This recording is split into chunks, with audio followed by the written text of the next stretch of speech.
नमस्कार. स्वागत तुमचं राष्ट्र महाराष्ट्रामध्ये. मी अशोक वानखडे. महाराष्ट्रात बऱ्याचशा गोष्टी चालू आहेत. पण ओबीसीची लढाई मंत्रिमंडळापर्यंत पोहोचली. ओबीसीचं शिष्टमंडळ मुख्यमंत्री एकनाथ शिंदे, उपमुख्यमंत्री देवेंद्र फडणवीस, उपमुख्यमंत्री अजित पवार यांना जेव्हा भेटायला गेलं, तेव्हा तिथे छगन भुजबळ सुद्धा होते. आता छगन भुजबळ म्हणजे महाराष्ट्रात ओबीसीचा मोठा चेहरा, असं कमीत कमी ते पण मानतात. आणि मग जेव्हा ओबीसीच्या मागण्यांवर चर्चा सुरू झाली, तेव्हा छगन भुजबळ म्हणाले, की सरकारमध्ये नोकरी घेताना आरक्षणाचा अनुशेष अजून बाकी आहे. याकडे त्यांनी लक्ष वेधलं आणि काही आकडे दिले. ते आकडे गायकवाड आयोगाचे होते. अजित पवारांनी नेहमीसारखं आपल्या सेक्रेटरीला म्हणजे त्या सेक्रेटरीला विचारलं, सचिवाला त्या डिपार्टमेंटच्या, "काय रे बाबा काय?" ते म्हणाले, "नाही साहेब, अशी काही माहिती आपल्याकडे नाही." सचिव म्हणेल ती पूर्व दिशा किंवा अधिकारी म्हणतील ती पूर्व दिशा, हेच मानणारे हे तीन चाकी सरकार असल्यामुळे अजित पवारांनी सरळ सरळ छगन भुजबळच्या इन्फॉर्मेशनवरच बोट ठेवलं. ते म्हणाले, की तुम्ही जे बोलता ते असत्य आहे. म्हणजे ते छगन भुजबळांना म्हणाले, की तुम्ही खोटं बोलता. मग छगन भुजबळांचा आवाज वाढला. ते म्हणाले, तुमचे अधिकारी तुम्हाला मिसगाईड करतात. माझ्याकडे आकडे आहेत ते बिलकुल ठीक आहेत. ही बाचाबाची सुरू झाली. वातावरण गरम झालं. देवेंद्र फडणवीस नेहमीसारखं मध्यस्थी करून त्यांनी ते प्रकरण निवळलं. बातमी बाहेर फुटली. जेव्हा लोक विचारायला लागली, की तुम्ही काय करताय? हे काय तुमचे भांडणं चालू आहेत? तेव्हा ते म्हणाले, की पाराचा कावळा करू नका. मी हे जे तुम्हाला बोललो, हेच छगन भुजबळ बोलले. मग यात पाराचा कावळा कुठे? अजित पवारांनी सांगितलं, की तुम्ही खोटं बोलता. तुम्ही अधिकारी तुम्हाला मिसगाईड करतात म्हणून तुमचा आवाज वाढला. अजित पवारांसमोर तुम्ही जर आवाज वाढवला, तर अजित पवार चूप बसतील, माफी मागतील यातले ते नव्हे. थोडं जर मागे तुम्ही आठवलं, हे तेच अजित पवार आहेत, जेव्हा तुम्ही उपमुख्यमंत्री होता, तेव्हा शरद पवारांना कचाट्यात पकडून तुमचा राजीनामा घेऊन त्या जागी स्वतः उपमुख्यमंत्री झाले. ही गोष्ट बहुतेक छगन भुजबळ विसरले असतील, कारण ईडीचा मार इतका जबरदस्त आहे, की सगळ्या तुमच्या जुन्या आठवणी, स्मृती नष्ट होतात. त्यामुळे ते विसरलेत बहुतेक, की कसे सुनील तटकरे दिल्लीत आले, प्लॅनिंग झालं आणि मग डी-पी त्रिपाठी आणि प्रफुल्ल पटेल हे दोघं कसे आलेत आणि कसा राजीनामा घेतला. आणि ह्या सगळ्या गोष्टी वैयक्तिक रूपाने डी-पी त्रिपाठींनी आम्हाला सांगितलं. कारण डी-पी त्रिपाठी एन-सी-पी मध्ये म्हणजे राष्ट्रवादी काँग्रेसमध्ये जायच्या अगोदरपासून मग त्या 30 वर्षापासून आमची आणि त्यांची वैयक्तिक पारिवारिक मित्रता होती. आता ही जी बाचाबाची आहे, ही पहिल्यांदाच नाही झाली. मंत्रिमंडळात असे कितीतरी प्रकार झालेले आहेत. काही बाहेर येतात, काही येत नाहीत. याचा अर्थ मंत्रिमंडळात सर्व ठीक चाललंय असे समजू नका.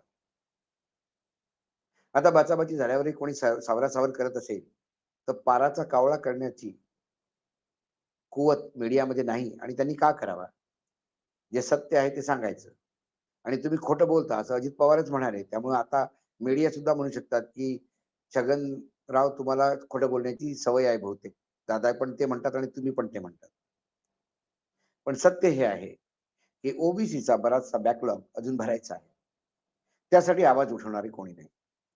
हा जेव्हा आवाज छगन भुजबळांनी उचलला आणि हे जे बोलले, यासाठी ओबीसींना आंदोलन करावं लागलं. याच्या अगोदर 2.5 वर्षाचं सरकार होतं.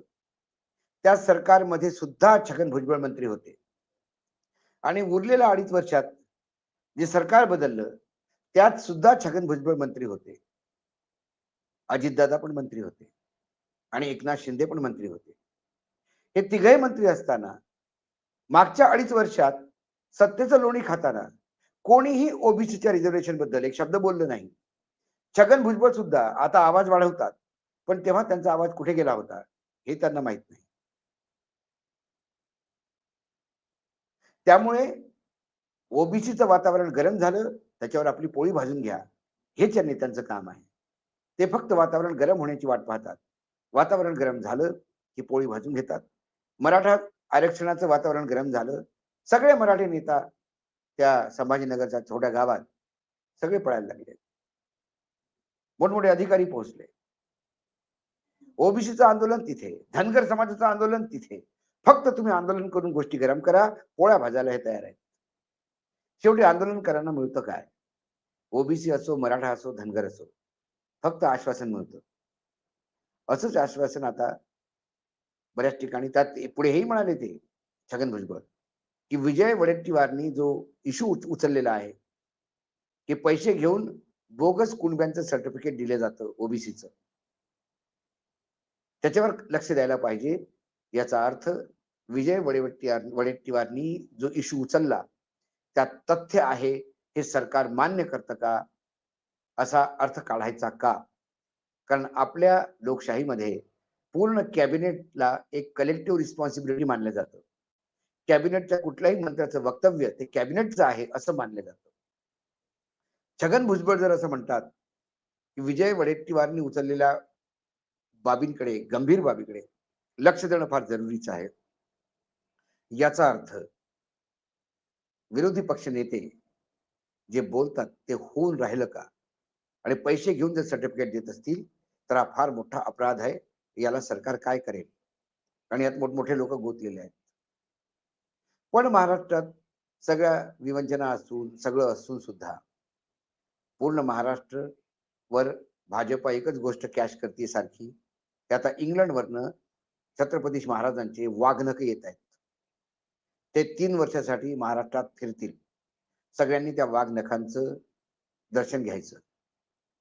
पण छत्रपती जर आता असते जिवंत तर त्या वाघनखाचा उपयोग जसा त्यांनी अफजल खानावर केला असता तसाच महाराष्ट्राच्या नेत्यांवर केला असता. कारण एवढे नाकर्ते नेते महाराष्ट्रात पैदा होतील, मराठा समाजाचं नाव घेणारे पैदा होतील, हे महाराजांना माहित असतं तर त्यांनी हिंदवी स्वराज्य घडवलंच नसतं. ती वाघनख आणून आपण काय करणार? आज महाराष्ट्राच्या ती वाघनख आणल्यापेक्षा आणि महाराष्ट्रात 24 करोड रुपये खर्च करून विदेशात महाराष्ट्राचे एमओयू साईन केलेले आहेत तुम्ही 1,00,000 कोटीचे, तेवढी आपल्याकडे खरोखरच आली का? आतापर्यंत पूर्ण देशात जेव्हापासून व्हायब्रंट गुजरात सुरू झालं तेव्हापासून आतापर्यंत जेवढे एमओयू सँक्शन झाले त्याच्या 10% ही गुंतवणूक आलेली नाही. पण आता सावंत साहेब फार मोठ्याने बोलतात की 70% काम पुरं झालं. एवढे जर पैसे महाराष्ट्रात आता 70% जर काम पुरं झालं, 1,00,000 काही करोडचं म्हणजे 70,000 करोड तर आलेच आले. तेवढं जर आलं असेल तर महाराष्ट्रातल्या असंख्य लोकांना नोकऱ्या मिळतील, बेरोजगारी संपून गेली जायला पाहिजे. परंतु बेरोजगारी इतकी आहे की कुठेही दंगली घडवायच्या असल्या तर सत्ताधाऱ्यांना रेडीमेड लोक मिळतात.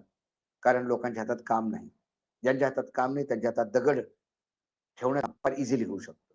आणि महाराष्ट्रात आता एक हिंदू वॉच म्हणून एक पोर्टल आहे. त्यांनी मागच्या म्हणजे 1/2023च्या जानेवारी पासून 6 महिन्यात ज्या हेट म्हणजे चिथळ भडकवणारी घटना झाली त्यात महाराष्ट्राचा नंबर 1 आहे.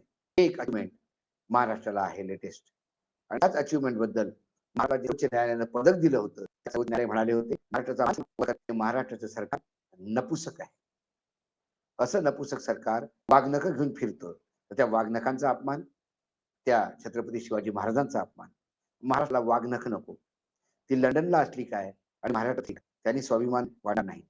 जोपर्यंत शेतकऱ्यांच्या आत्महत्या कमी होत नाही, जोपर्यंत बेरोजगार रस्त्यावर जो फिरत आहे त्याला रोजगार मिळत नाही, तोपर्यंत छत्रपती शिवाजी महाराजांचं स्वप्न तुम्ही साकार करत नाही. वाघनख हा फक्त दिशाभूल करण्याचा एक प्रयत्न आहे असं मला वाटतं. आज एवढंच. पुन्हा येतो उद्या म्हणजे सोमवारी काय विषय